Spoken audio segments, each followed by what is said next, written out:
Apocalypse chapitre 4, verset 1 à 4.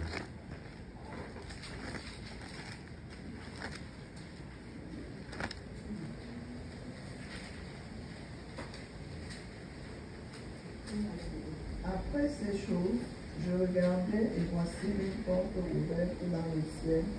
Et la première voix que j'avais entendue, comme d'une trompette parlant avec moi, disant: monte ici et je te montrerai les choses qui doivent arriver après celles-ci. Immédiatement, j'apparus en esprit, et voici un trône était dressé dans le ciel, et sur le trône quelqu'un d'assis, et celui qui est assis était d'une apparence semblable à une pierre de jaspe et de sargoine, et autour du trône un arc-en-ciel d'une apparence semblable à de l'émeraude. Et autour du trône 24 trônes, et je vis sur ces trônes 24 anciens assis vêtus de vêtements blancs et ayant sur leur tête des couronnes d'or. Tu peux t'arrêter là, Sylvain. Donc il est dit après ces choses, je vis et voici une porte ouverte dans le ciel. Et la première voix que j'ai, la première voix que j'avais eu comme d'une trompette parlant avec moi, disant: monte ici et je te montrerai les choses qui doivent arriver après celle-ci.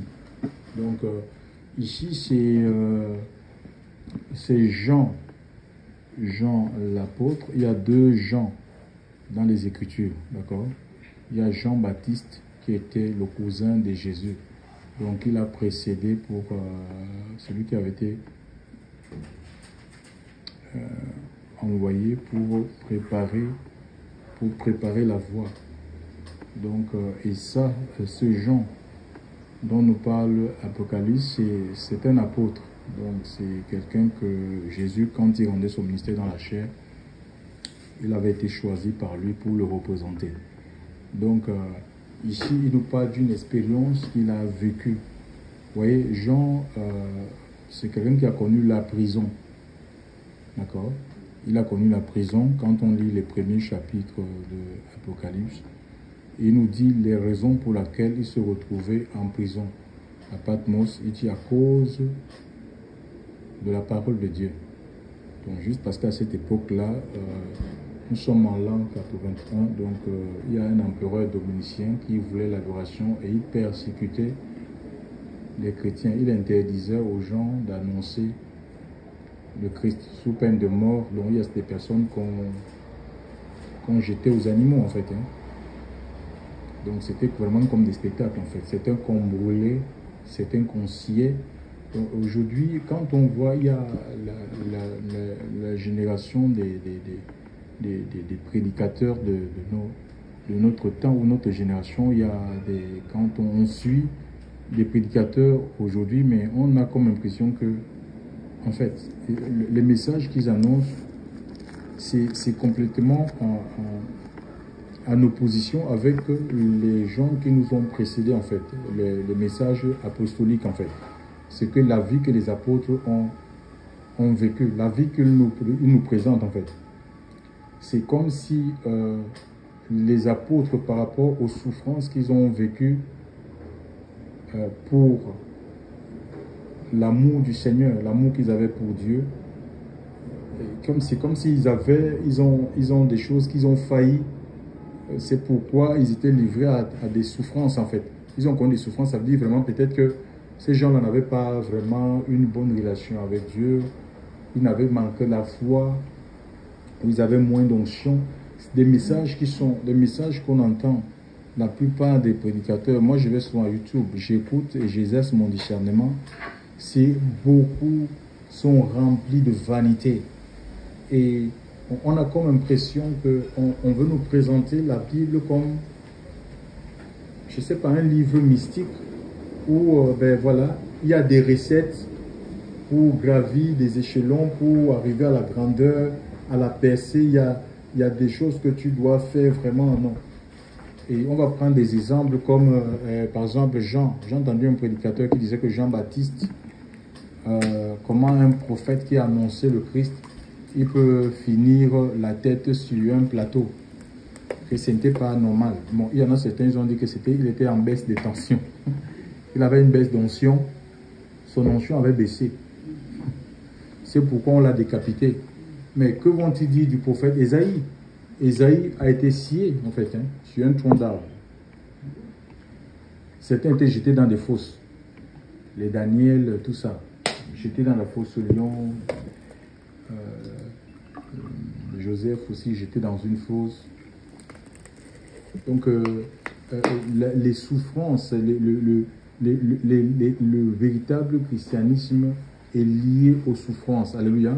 Parce que s'il n'y a pas de souffrance, si on veut enlever le côté souffrance là, mais comment est-ce qu'on va expérimenter la gloire de Dieu? J'étais en train de méditer sur l'histoire, le peuple d'Israël, donc par rapport à leur sortie de l'Égypte, où le Seigneur lui-même il dit qu'il va endurcir le cœur, les raisons pour lesquelles il endurcit le cœur de Pharaon, d'accord? C'est pour que ces signes soient multipliés et qu'on connaisse en Égypte qu'il est Dieu, qu'il est un Dieu tout-puissant. Et parfois, et c'est pourquoi parfois, ben, il y a des choses, nous endurons des situations parfois difficiles. Dieu nous met, nous avons une vie qui est en rude de preuve, mais pour que, à travers l'épreuve, nous puissions vraiment vivre ou expérimenter la grandeur de Dieu, c'est ça l'objectif final. Hein. C'est ça les souffrances, les épreuves auxquelles on endure. Donc, qu'on ne nous dise pas que ces baisses des tensions. L'Écriture nous dit que tout concourt au bien de ceux qui aiment Dieu et de ceux qui sont appelés selon ses desseins. Et il y a un poids de gloire. De quoi? Un poids de gloire qui est lié aux souffrances, les souffrances auxquelles le Seigneur lui-même nous soumet. Donc on ne comprendra pas tout parce que tellement la sagesse de Dieu est infiniment variée. Il dit aux profondeurs, on peut lire ce passage-là, aux profondeurs de la connaissance ou de la science. Nous allons lire Romains chapitre 11 à partir du verset 33 s'il vous plaît. Donc si quelqu'un dans la page, il essaie de nous lire.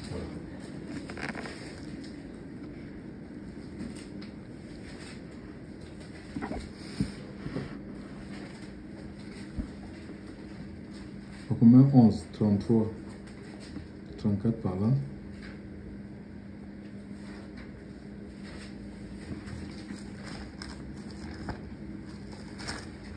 C'est bon, quelqu'un peut lire pour tout le monde.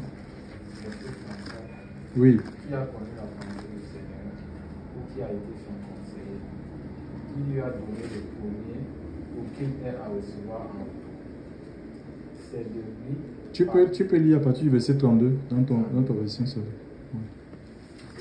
Car Dieu a enfermé tous les hommes dans la désobéissance pour faire miséricorde à tous, aux profondeurs de la richesse, de la sagesse et de la science de Dieu, que ses jugements sont insondables et ses voies incompréhensibles. Oui, on ne peut pas, donc les jugements de Dieu et ses voies, on ne peut pas les comprendre humainement. D'accord? Humainement, on ne peut pas comprendre. Pourquoi est-ce que Dieu permet que je passe par cette situation? Pourquoi il permet telle épreuve dans ma vie? C'est difficile, on ne peut pas. Mais lui, il sait, alléluia. Donc, parce qu'il est la source de sagesse, en fait. Hein? Et la sagesse de Dieu, que les hommes considèrent comme une folie. L'Écriture nous dit que c'est une folie pour les hommes, mais la folie de Dieu, hein, c'est plus sage que les hommes. Ce que les hommes considèrent comme folie, là, c'est plus sage. C'est pourquoi il faut rester dans la conduite, en fait. Il faut rester dans la conduite. Nous sommes dans une école, hein, d'accord? C'est une école. Tous ceux qui donnent leur vie à Christ, ils rentrent dans une école. C'est l'école de l'esprit, d'accord? Et dans les écoles, il y a des classes. Hein, il y a des classes. où on reçoit des enseignements et puis suite à ces enseignements, il y a des épreuves, il y a un test qui nous permet d'avancer, de progresser dans notre marche. On ne progresse pas, ça n'a rien à voir avec le fait d'être ministère don. On peut être un pasteur, un apôtre et être un nain spirituellement. Ça n'a rien à voir avec le don. Tu peux avoir le don, mais être un nain dans le domaine de l'esprit. D'accord? Que tu ne grandis pas. C'est comme ça. Peut-être te contenter de ta place de je suis le pasteur, je suis le bishop, je suis l'apôtre, Dieu m'a établi. Et ne pas connaître Dieu, chers frères et sœurs. Alléluia. Donc, alors, nous avons, et tu vois, et des personnes comme ça, on peut savoir, parce que quand tu n'as pas, tu n'as pas cette connaissance précise et correcte de Dieu, tu vas mener une vie à tâtons, en fait. Tu vas tâtonner, et dans beaucoup d'assemblées, de ministères, on tâtonne, on essaye, on va essayer des choses. On trouve pour que ça marche, on va essayer des choses, parce qu'on n'a pas, on est dépourvu de vision, en fait. On n'a pas une vision claire. On n'a pas un ordre de mission, un schéma qui nous a été donné, un modèle qui nous a été donné, chers frères et sœurs, auquel nous devons appliquer. C'est comme ça. Tu vas te mettre à tâtonner, tu seras incertain, chers frères et sœurs. Le Seigneur nous délivre des incertitudes. Hein. C'est lui, l'Écriture dit qu'il a fermi nos pas dans le psaume 33. Hein. L'Éternel qui a fermi nos pas, c'est-à-dire qu'il nous rend, c'est lui qui te rend solide, ferme. C'est lui qui te donne la solidité pour que tu ne tombes pas, que tu ne puisses pas tomber. C'est Dieu qui te rend solide, sinon tu vas tomber. D'accord? C'est Dieu. Tu dois demander à Dieu de te rendre solide. Tu ne peux pas être solide par toi, mais c'est le Seigneur qui te rend solide. Hein? C'est lui qui te rend solide. Hein? Donc c'est lui qui te donne de l'assurance en fait. Tu marches tête haute. C'est lui qui te rend fort. C'est Dieu. Tu as besoin de la force pour être fort. Si tu n'as pas la force du Seigneur, tu vas tomber. Tu vas tomber dans des péchés. Tu vas tomber avec les femmes. Tu vas tomber avec les hommes. Chers frères et sœurs, tu vas te faire avoir. On va te piéger facilement. Chers frères et sœurs, dans le Seigneur. C'est Dieu, c'est l'Esprit de Dieu qui te rend fort. C'est pourquoi il faut que tu acceptes que lui, l'Esprit de Dieu te conduise.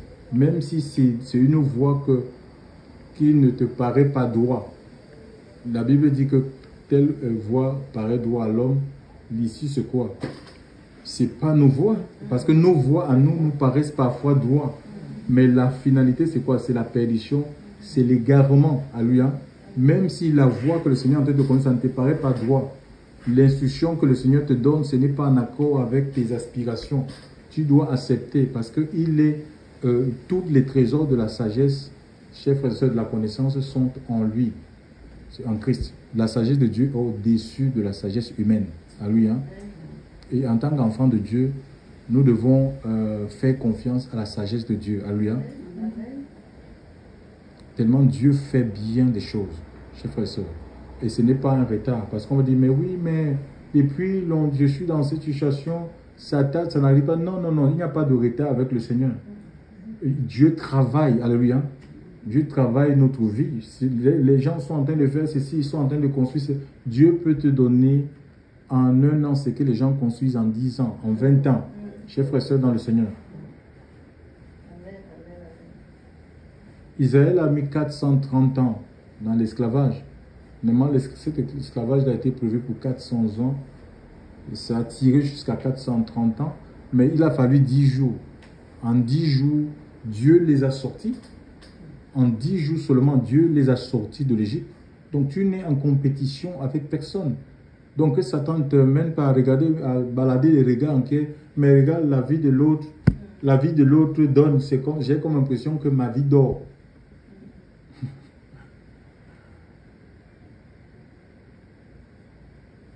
Chers frères et sœurs dans le Seigneur. Donc, il faut qu'on fasse confiance à la sagesse de Dieu. C'est lui qui conduit. Donc, je disais que ces messages qui sont remplis de vanité, là, où tellement on présente Dieu comme dans la Bible, c'est comme des formules. On veut nous faire croire que c'est des formules qu'il faut appliquer pour que ça marche dans notre vie. Non.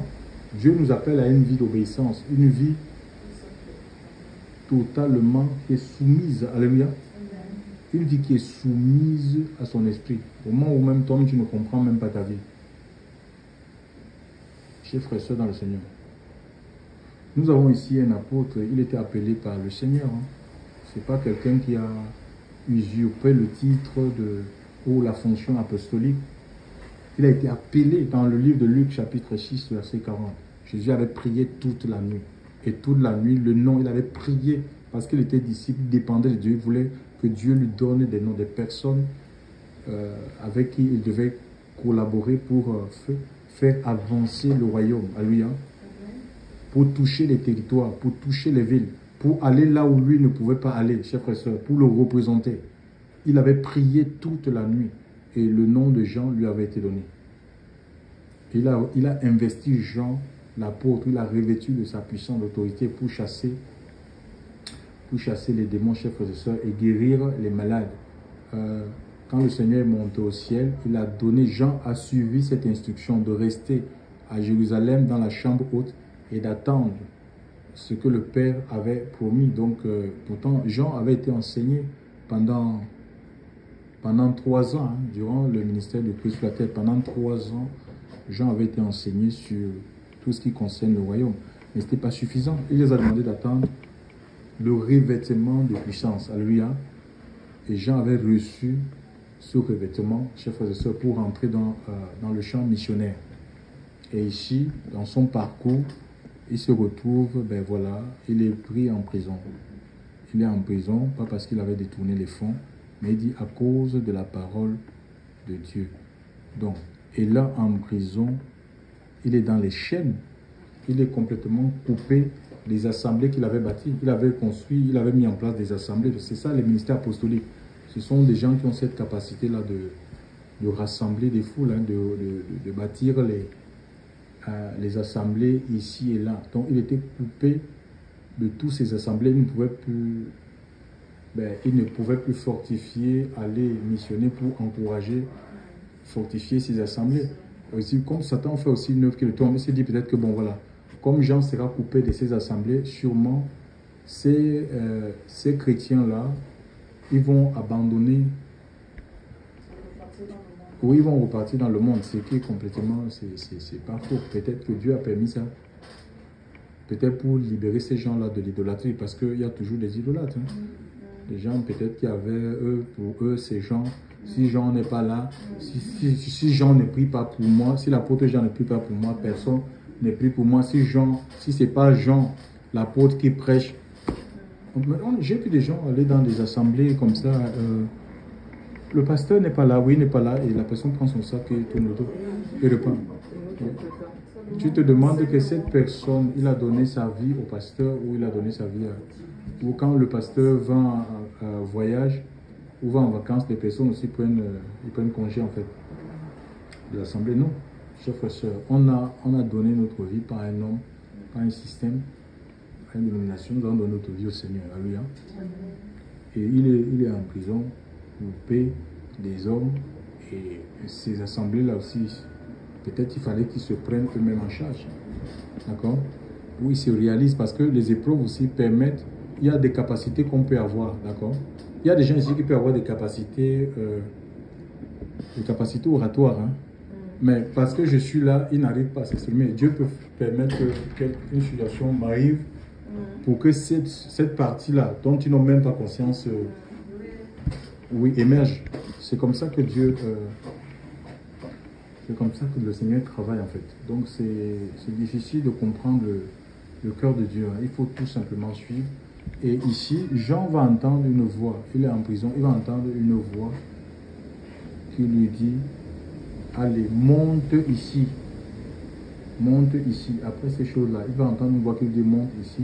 Je te montrerai des choses qui doivent venir. Parce qu'il avait des choses qui doivent arriver. Ça veut dire qu'il y avait des choses qui devaient arriver, mais dont Jean n'avait pas. C'est la position où il était ne permettait pas qu'il soit, oui, de voir ces choses-là en fait.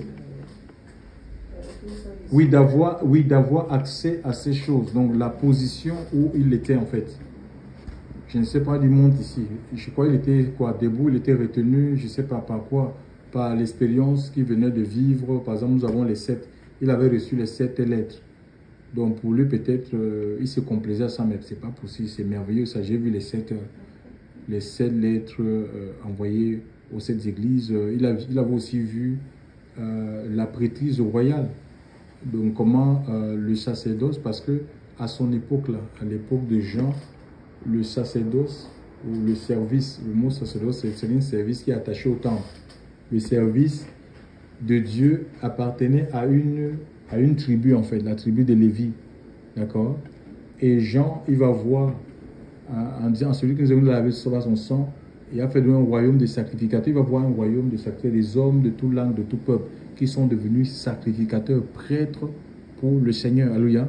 Donc le service de Dieu, ça ne se limitait pas à une poignée de personnes, et que des personnes lavées par le sang. Et lui, il a vécu à une période où c'était les gens, ils étaient aspergés par le sang des animaux, les chevreaux, les agneaux, les bœufs, chers frères, c'est les boucs.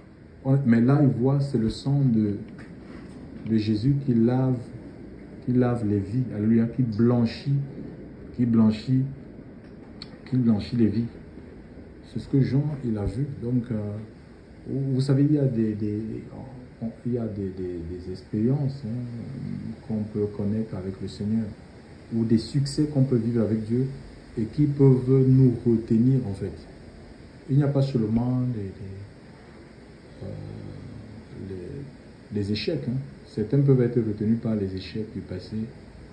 Le mal qu'on les a fait, ils sont toujours en train de regarder derrière. Si vous saviez ce qu'on m'a fait, et ils n'avancent pas. Ça, ils sont retenus par leur passé, chers frères et sœurs. Ils n'arrivent pas à avancer.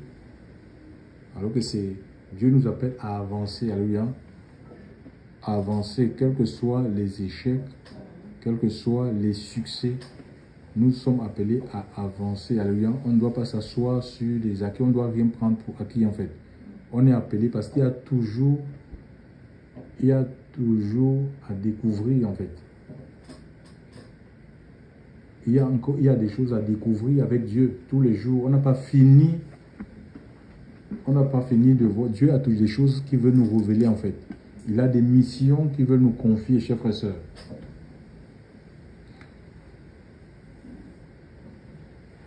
Il a une œuvre qui veut accomplir. Il y a toujours des choses que le Seigneur veut confier aux hommes, des responsabilités qu'il veut nous accorder. Donc, on ne peut pas. Et ça demande une certaine maturité, qu'on suive, monte ici, suis-moi. Donc, c'est le Seigneur qui conduit. Alléluia. C'est Dieu qui conduit. On doit se laisser... conduire par le Seigneur. Alléluia. On doit se laisser conduire par le Seigneur. Donc, et tout ce que Dieu fait est bon. Donc, il a fallu, et quand on voit là, donc Jean avait vu le trône, et quand on lit plus loin, Apocalypse 6, 7, vous allez voir, il a découvert beaucoup de choses. Parce qu'il a décidé de suivre la voie, d'obéir à la voie, chers frères et sœurs. Il verra le livre qui était un livre qui était écrit au-dedans et au-dehors, qui était scellé de 7 sceaux, personne ne pouvait briser le sceau, chers frères et sœurs dans le Seigneur. Et il va voir les festins des noces de l'agneau, il va voir le jugement, il va voir plein de choses, il va voir même la guerre. Donc s'il s'était arrêté, donc il va de révélation, comme ça en fait. Donc on n'a pas fini de connaître. Connaître Dieu, c'est pas... Je dis, mais j'ai lu de Genèse à Apocalypse. Oui, mais c'est un livre qui est scellé. Alléluia. Le livre, c'est même si on lit, c'est scellé en fait. Donc, il faut que l'Esprit de Dieu te donne l'illumination en fait. D'accord? Et ça, c'est possible. On va d'illumination en illumination, de puissance en puissance. Chers frères et sœurs, d'autorité en autorité. J'ai lu dans ce passage où il y avait un ange et que tu nous dis que ses pieds étaient comme des flammes de feu. Imagine un peu qu'un ange avait des flammes de feu, il pouvait poser un pied dans la main, un pied sur la terre. Des flammes, un ange puissant. Des flammes de feu. Et c'est ce que le Seigneur veut. Il veut faire de nous des hommes des flammes, des hommes et des femmes qui sont vraiment remplis de son feu, la puissance. Le feu ne recule devant rien. Vous voyez un peu? Le feu, des vies en feu pour le Seigneur. Chers frères et sœurs, oui, ça veut dire qu'on est, ouais, le feu ne recule devant rien. Moi, j'ai jamais, le feu ne peut pas reculer. Même si vous mettez un morceau de métal sur le feu, il faut attendre quelques heures. Ce n'est pas le feu qui va changer. C'est ce métal-là. C'est le métal-là qui va fondre. Donc, il n'y a pas de situation, Église du Seigneur. Peut-être vous vivez des situations difficiles. Je vous assure, il n'y a pas de situation désespérée. Le Seigneur est tout puissant, chers frères et sœurs. Il tient tout. Parfois, on traverse des situations, on se dit, mais on a comme l'impression que la terre est en train de se dérober sur nos pieds. Mais je ne sais pas comment, mais il est tout puissant, frère. C'est Dieu qui permet pour juste affermir ta foi, pour consolider ta vie. Et Dieu nous appelle, nous conduisant et nous laissant conduire. Nous investissons de son esprit, de sa présence. On est en capacité d'accepter ce qu'on appelle de mourir en martyr, en fait. Vous voyez, dans les Écritures, ce n'est pas quelque chose que tu vas te donner par ta propre chair. Vraiment, je vous assure.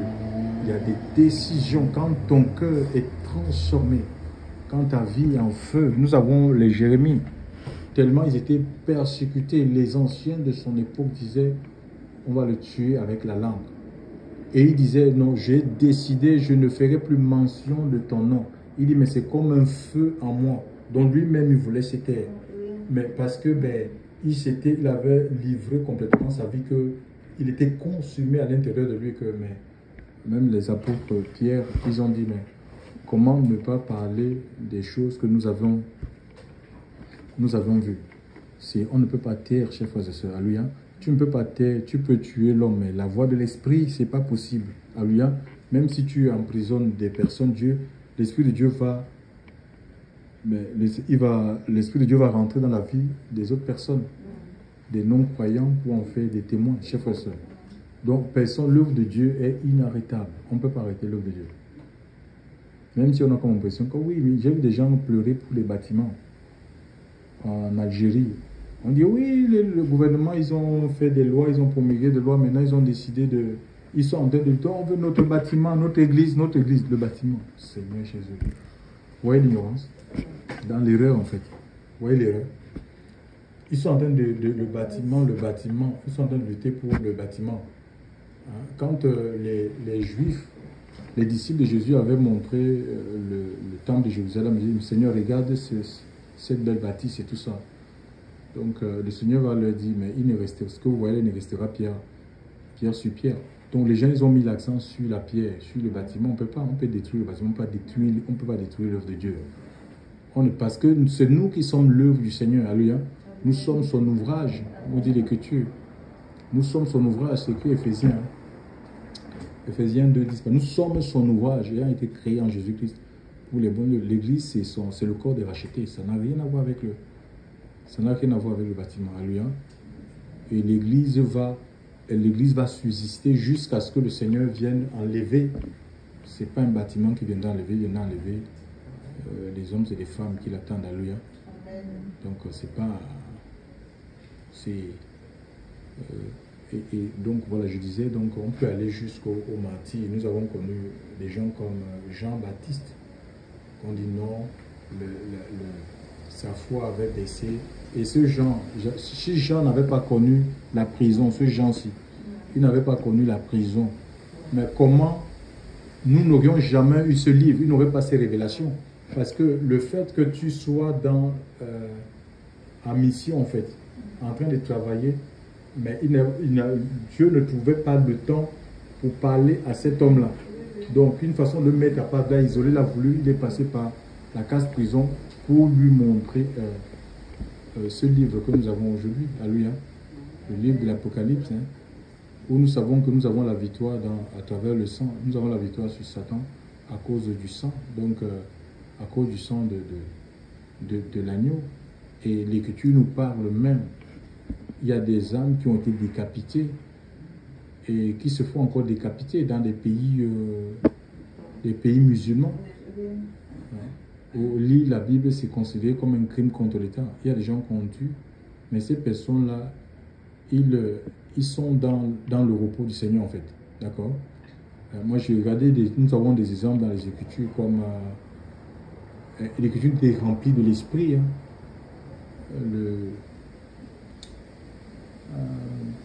Comment il s'appelle là? Étienne. Étienne était rempli du Saint-Esprit. Mais comment quelqu'un qui est rempli du Saint-Esprit, on arrive à le lapider? On arrive à le tuer? Il y a un homme de Dieu qui disait que non, oui, vraiment, je vais vous transmettre l'onction de l'intouchabilité. Il est ici, c'est Jésus, un prophète. Il disait à ces hommes-là que non, vraiment, vous ne savez même pas. Il y a ici, chez moi, il y a l'onction de l'intouchabilité. S'il y a des démons, il y a des bandits qui veulent t'agresser. Il est en train de monter le démon l'onction de l'intouchabilité. L'intouchabilité, donc, tu te rends compte, mais ça existe où? L'onction où on ne peut pas tu deviens intouchable, c'est pas vrai. Ce n'est pas vrai, ça veut dire que, parce qu'on ne peut pas, tu ne commandes pas, le Saint-Esprit, c'est pas comme un démon. Parce que le démon, il est au service de celui qui l'a invoqué. Mais le Saint-Esprit, nous sommes au service du Seigneur, alléluia. C'est comme ça, on est des instruments entre ses mains, que ce soit par la vie, par la mort, ben nous sommes appelés à le glorifier. Nous glorifions Dieu à travers notre vie, à travers notre mort, nous glorifions Dieu qu'on mange, qu'on ne mange pas. D'accord? On appartient au Seigneur en fait. Donc il y a des âmes qui sont décapitées. On va lire un peu Apocalypse chapitre 6 et l'autre personne va ouvrir Apocalypse 20. Apocalypse 6, 9, Apocalypse 24. 6 combien? Apocalypse 6, 9.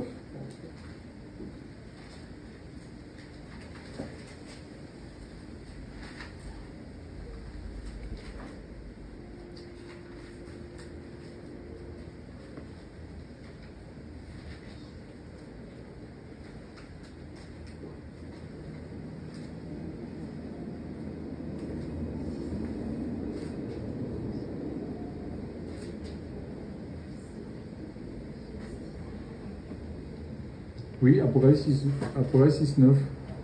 Ça dit quoi? Quand il ouvrit le cinquième sceau, je vis sous l'autel les âmes de ceux qui avaient été immolés à cause de la parole de Dieu. Donc là, il a vu, Jean a vu, Jean, l'apôtre a vu l'âme de Jean-Baptiste qui avait été immolé. Oui, vas-y mon frère. Et à cause du témoignage qu'ils avaient rendu. Voilà, à cause du témoignage rendu, dont les gens décapités. Il a vu l'âme d'Étienne décapitée en fait. Parce qu'ils sont morts à cause du témoignage. Ce n'est pas parce que l'onction avait baissé, diminué dans leur vie. Non. Apocalypse chapitre 24.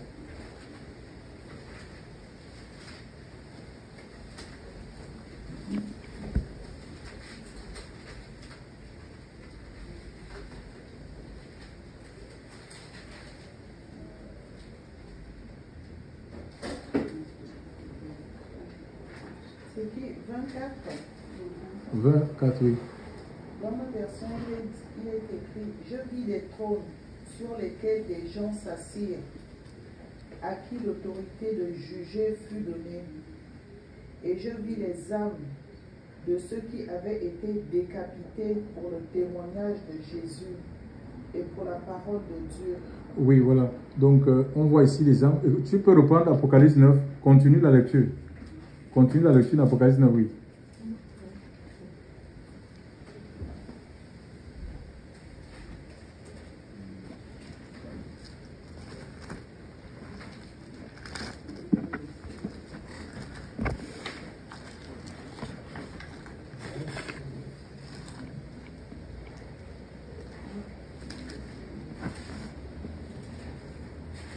C'est quoi? C'est le chapitre là.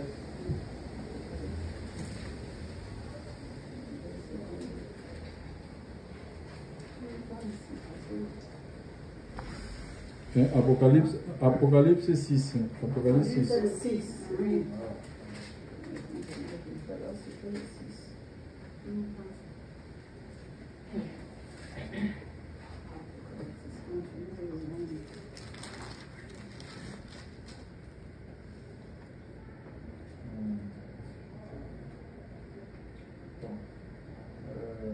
Verset 6. Ils s'écrièrent d'une voix forte, Maître saint et véritable, jusqu'à quand tarderas-tu à juger les habitants de la terre et à leur demander quoi que nous témoins? Alors chacun d'eux reçut une tunique blanche, et il leur fut dit de patienter encore un peu de temps jusqu'à ce que soit au complet le nombre de leurs compagnons de service et de leurs frères qui allaient être mis à mort comme eux. Mais ça veut dire que jusqu'à moment où je suis en train de vous parler, il y aura des martyrs. Il y a un nombre de martyrs, oui, déterminés, que Dieu a déterminé, des gens qui doivent être décapités à cause de la parole de Dieu, à cause du témoignage de Yeshua. Donc, on voit que l'évangile qu'on nous prêche dans les bâtiments là, c'est un faux évangile. Ça ne nous prépare pas psychologiquement et spirituellement. Parce que si les gens sont préparés psychologiquement et spirituellement, ça va rien le dire, d'accord? Ils auront la force du Seigneur pour affronter le mal, donc pour refuser même la délivrance. S'il faut la délivrance pour blasphémer le nom de Christ, d'accord? Ils vont refuser cette délivrance et ils vont accepter la mort. On va lire, donc je vais finir avec une assemblée ici. Le Seigneur parle à une église. L'église de... Est-ce que quelqu'un peut lire ça? Apocalypse chapitre... C'est Apocalypse chapitre 2 à partir du verset 8. 8 jusqu'à 10. Hein, donc... 10, 11. On va aller doucement. Oui. Apocalypse chapitre 2 verset 8. À partir du verset 8. On va aller jusqu'à 11 doucement. Oui.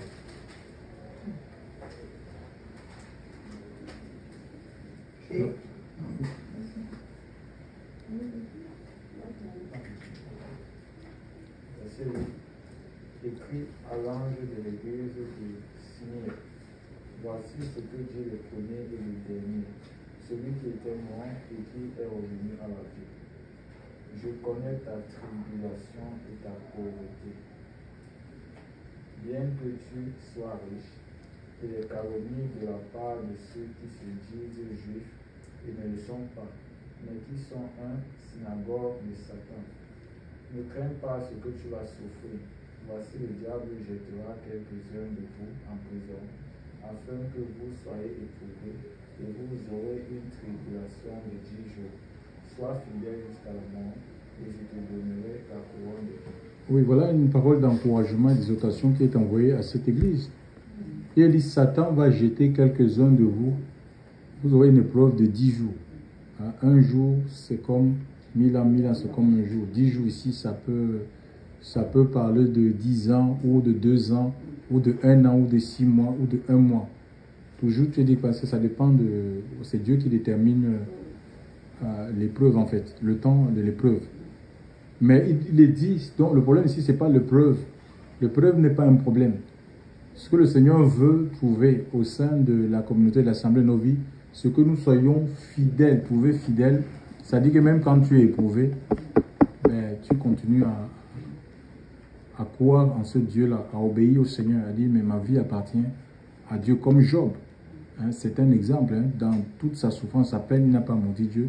Il est resté fidèle à Dieu et à la fin, on a vu quoi? Ben, que sa fidélité à Dieu a fini par payer. Il a eu le double de ce qu'il avait, perdu. Donc, ça dit, nous, on est appelés à glorifier Dieu, que ce soit par notre vie ou par notre mort, hein, afin que vous soyez éprouvés et vous aurez une tribulation de 10 jours. Sois fidèle jusqu'à la mort et je te donnerai la couronne de la vie. Que celui qui a des oreilles écoute ce que l'Esprit dit aux assemblées. Celui qui vaincra n'aura point à souffrir la seconde mort. D'accord, celui qui vaincra, celui qui aura la victoire sur quoi?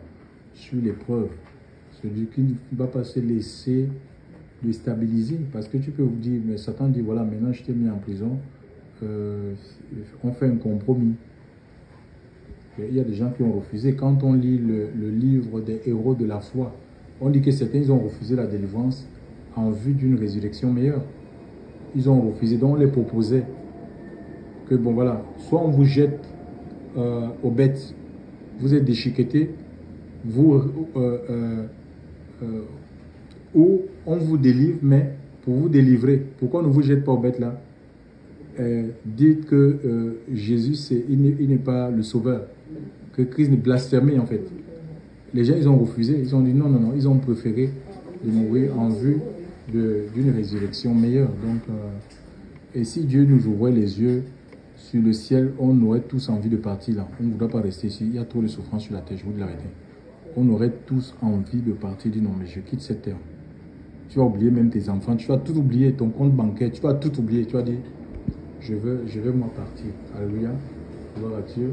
Donc que le Seigneur vraiment puisse nous soutenir, nous fortifier, qu'il affermisse notre foi pour que, quelles que soient les circonstances, les difficultés auxquelles nous pouvons être confrontés, qu'on ne renie pas son nom, qu'on reste ferme, tenace, déterminé à le suivre. Alléluia. Parce qu'il y a une récompense, en fait, il y a un couronnement. Alléluia. Il y a une couronne de gloire. Ce n'est pas forcément des choses matérielles, mais c'est plus de son esprit, plus de sa force, plus de son autorité, plus de compréhension des choses de Dieu. Alléluia. Gloire au Seigneur. On va prier Dieu. Seigneur, je veux te rendre grâce encore. Merci. Ta parole, c'est la vérité. Seigneur Dieu, nous voulons rester dans la crainte de ton nom. Nous voulons rester dans l'obéissance à tes voix. Seigneur mon Dieu, mon Père, tu vois ces luttes et ces combats. Seigneur, souffle ce matin dans ce lieu. Seigneur, souffle ta parole, Seigneur, dans nos vies. Seigneur, mon Dieu, mon Père, Seigneur Dieu, ravive et intensifie ta présence. Soutiens-nous, fortifie-nous. Seigneur Dieu, Père.